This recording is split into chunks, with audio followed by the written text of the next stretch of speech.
Salut la famille, j'espère que vous allez très bien. Je vous souhaite la bienvenue sur ma chaîne YouTube. Si vous êtes ici pour la première fois, moi c'est Moïse Archib, je suis un musicien et puis un professeur de guitare. Alors aujourd'hui nous allons parler de l'improvisation. L'improvisation est un sujet très important pour les musiciens, quel que soit l'instrument que vous jouez, que vous soyez chanteur, que vous soyez instrumentiste, guitariste comme moi, bassiste, drummer.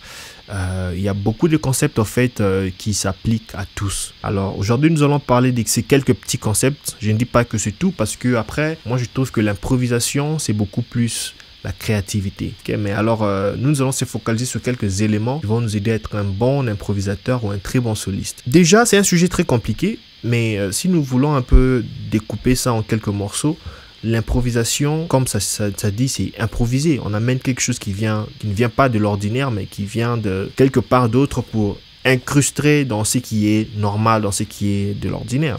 Alors, par exemple, apprenez les substitutions. Les substitutions sont très importantes parce que, prenons par exemple, si nous sommes sur La,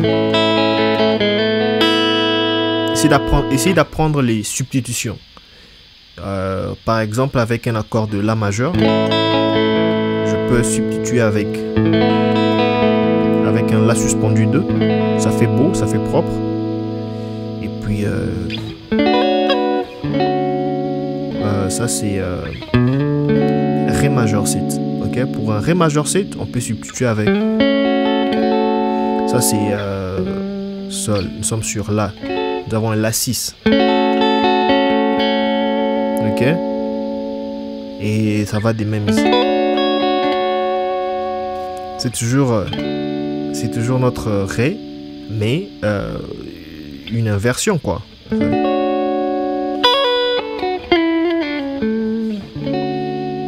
Et en ce qui concerne le déchiffrage, vous avez le choix. Vous pouvez par exemple prendre un accord mineur.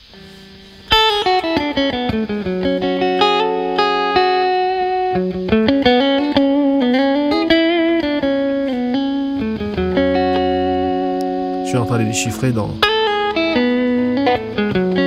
la gamme mineure de Fa dièse mineur.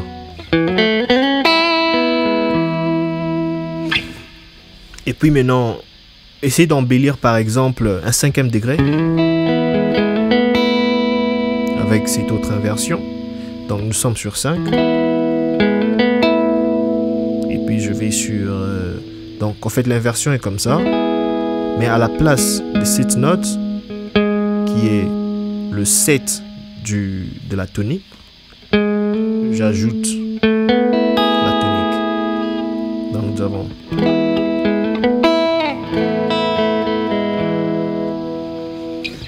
là c'est sur Mi.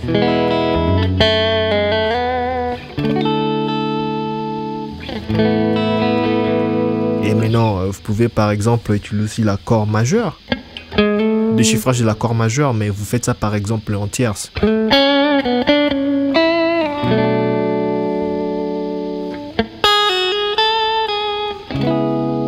voyez?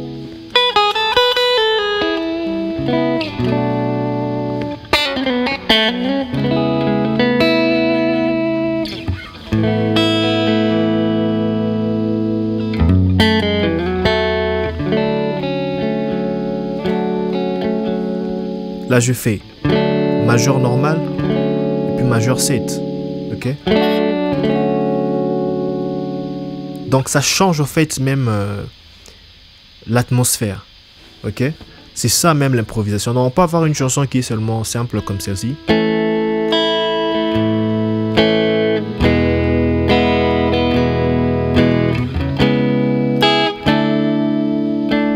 Moi, je vais faire...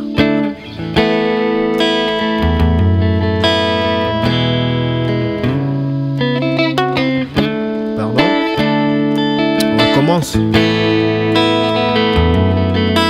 voyez, j'ai ajouté son 6e degré, 1, 6, 5, 3, notre 4,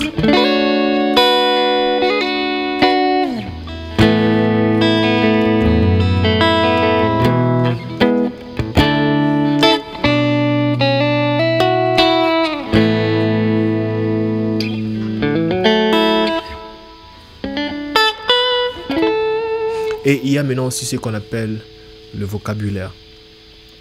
Le vocabulaire, lui, il dépend beaucoup plus sur quelle influence vous avez. Si vous êtes quelqu'un qui est trop penché sur le jazz, votre vocabulaire sera très penché vers le jazz.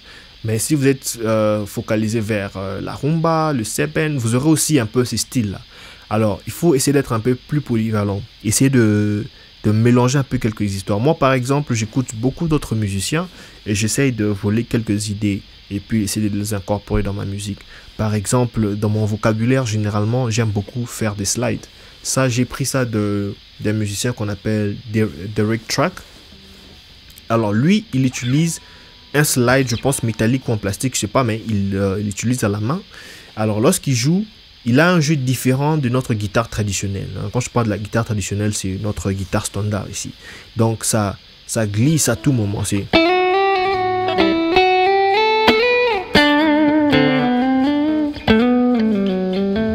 Vous voyez? Ça, c'est quelque chose que j'ai eu de lui. Moi, je ne joue pas. Je pouvais jouer. Mais moi, je fais...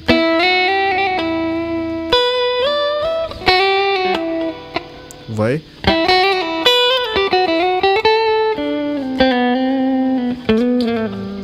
Beaucoup de slides. Pardon?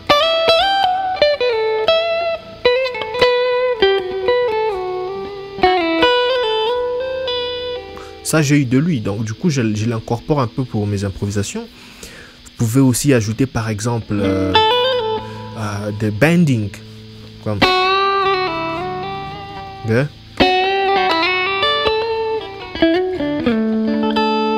Et du coup, ça fait que je commence à avoir un vocabulaire un peu plus enrichi. Là, j'étais seulement trop dans le slide. Et là, je peux faire... Okay.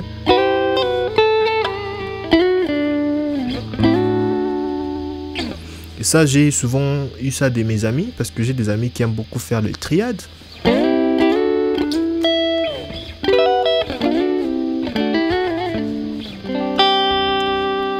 Donc, j'ajoute des triades avec des slides. Donc, ça devient un vocabulaire très enrichi. Et je peux faire, par exemple, les doubles stops.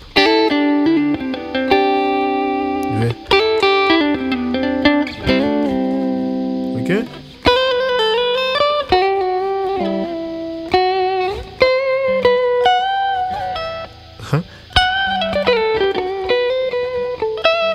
Et vous pouvez maintenant aussi déchiffrer par exemple un truc qui est très spécifique comme un septième, un dominant.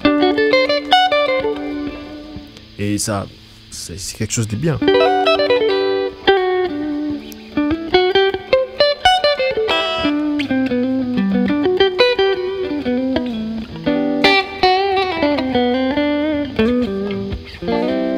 Voyez?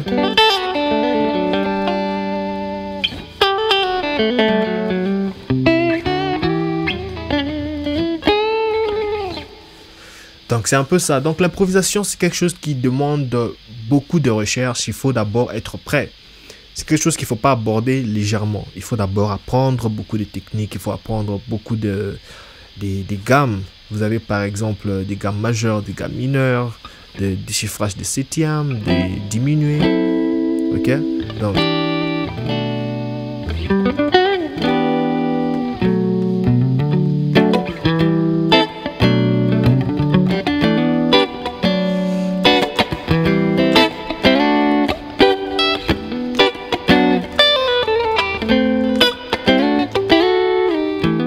Pardon?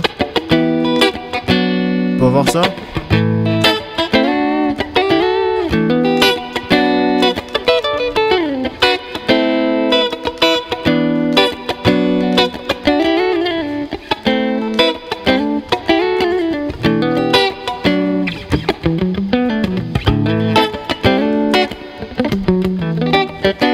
C'est la même mélodie, elle est simple. Au départ, c'est seulement...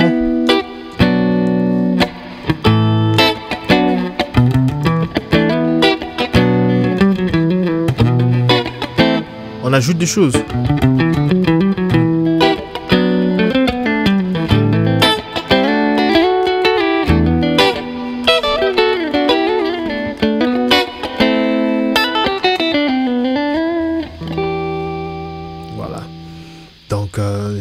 c'est tellement vaste que si on doit en parler aujourd'hui, je pense même pas qu'on aura assez de temps pour tout finir. Mais en gros, il faut interpréter, il faut faire beaucoup de recherches, il faut apprendre des gammes, il faut apprendre les modes, il faut apprendre à améliorer son vocabulaire, la propreté, l'émotion. Donc, quand vous incorporez toutes ces histoires, je pense que vous serez un très bon soliste et un très bon improvisateur. Alors sinon, j'espère que cette vidéo vous a plu. Et si elle vous a plu, n'oubliez pas de vous abonner, de liker et aussi de partager.